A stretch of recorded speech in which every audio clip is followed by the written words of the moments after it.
Good morning, dear students. Today we'll talk about programming, or just in other words, lesson number 7. So first of all, we should know what's programming. Programming is the process of writing a program using a computer language. So this process is called programming. So first of all, we should know what is program itself. So program is a set of instructions which is a computer uses to do a specific task. And here a program, it is a part of the software. So don't forget about mentioning about software, because program, when we just talk about program, we should consider the software itself. So we should know the notion of machine code, and it is the only language a PC can perform, and it consists of ones and zeros. This language is difficult to write, and so symbolic language is used to use it instead of this language. So before writing a program, we need a language, and this language, as I said, machine code is difficult. That's why it's not common. For example, assembly languages use abbreviations like ADD, SUB, MP, Y to represent instructions. So we use different languages to represent instructions, or just to work on our programs or making programs. So now we'll talk about types of languages. So we have 3 main types of languages. The first one is low level, the second one is high level, and the third one is middle level languages. So in low level languages, we can see machine language, assembly language, and in middle level languages, we can see C, double plus, and Java. And the last one, high level languages, they include Fortran, Pascal, or COBOL. So now we'll talk about machine code again. And machine code and assembly languages, they are called low level languages, as I stated before, and because they are closer to the hardware, and it is difficult to read them. High-level languages are closer to human languages.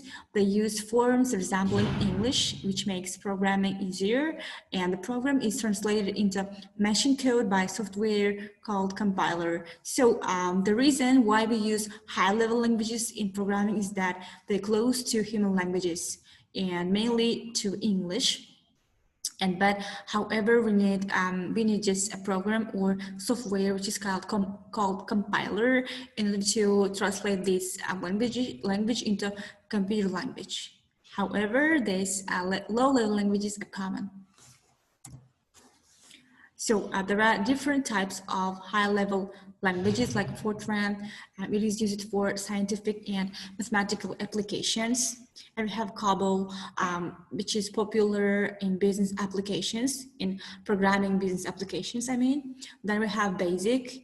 It is used as a teaching language. And Visual Basic is now used to create Windows applications. And we'll also talk about middle level languages like C or Java. And C, it is used to write system software, graphics, and commercial programs. In Java, it is designed to run on the web, and Java applets are small programs that run automatically on web pages. And it let you watch animated characters and play music and games. So markup languages, the language used to create web documents, they are called markup languages. So they use instructions or markups to format and link text files. So what is HTML? HTML is the code used to create web pages. And we have Voice XML, and it makes internet content accessible via speech recognition and phone. Instead of using a web browser on a PC, telephone is used to access voice equipped websites.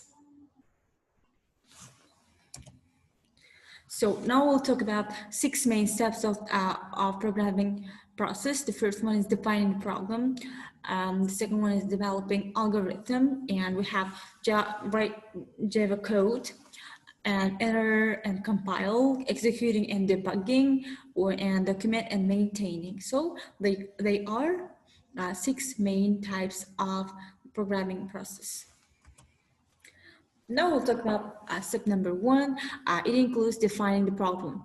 So here we should break the problem down into 3 parts. For example, let's take the function of a PC. Here we divide it into just this process into 3 parts. They are input, what data do you need to find the answer, and what data types of identifier names will you need. Then we have process. It includes what other steps are needed just to arrive at an answer, and we have output.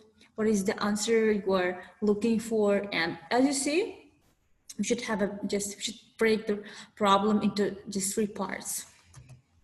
Step number 2, developing the algorithm. Here we should give more step-by-step details of how we are going to solve the problem.